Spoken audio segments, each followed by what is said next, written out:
अच्छा, आपको इसके बाद आपको दे रहे हैं। थैंक यू स्पीकर साहब। ये गुजारिश ये है, अब मेरी बारी जब आ गई तो 10 खड़े हो गए, जरा बात भी करने दें। जनाब speaker, Iranian president has been completing his trip to Pakistan.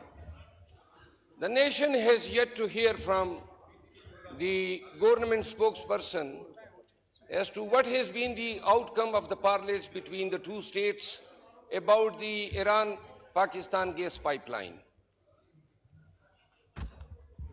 Mr. Speaker, Pakistan's gas reserve can cater to a need for about 12 years. The total gas reserves, Mr. Speaker, I solicit your attention, please. Janab Speaker, थोड़ी सी तवज्जो दरकार है. Our gas reserves can cater to the nation needs for 12 years. In 2009, the government of Pakistan struck agreement with the Iranian government encompassing and undertaking the first phase of 780-kilometer gas pipeline, and out of which 80 kilometers was to be executed by the next 2 years.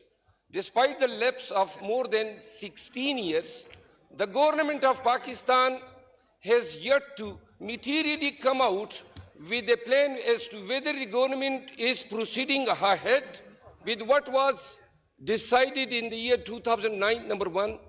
Last month, Donald Lu issued a statement threatening Pakistan that it has to go and abide by the sanctions which the American government has imposed over Iran. Now, the president of Iran is here, and the Iranian parliament has pressurized the government that if Pakistan fails to complete its part of the agreement by 2024, then we have to pay a penalty amounting to £18 billion.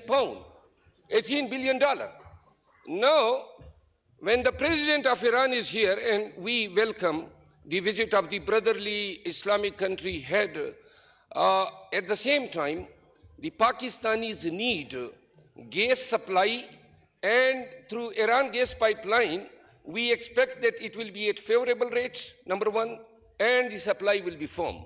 Because obviously, we are sharing the border, and almost 780 kilometers of the pipeline to the Gwadar will not encompass more length than what length has been consumed by the Bukti areas to the Lahore.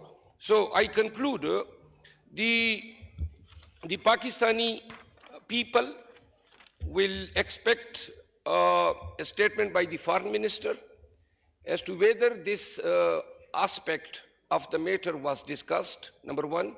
Number two, how the Pakistan is going to, with the United States, whether we are seeking any waiver from the sanctions, because obviously if we have to go for this project, the waiver from the sanctions is essential. So through this house, I request that if the government can please elucidate and inform the Pakistanis as to whether the Pakistan is going ahead with the Iran gas pipelines, or in view of the statement issued by the Donald Lu last month, the Pakistanis should forget about the Iran gas pipeline, and after 12 years, right from today, after 12 years, Pakistanis will have no gas whatsoever. Thank you.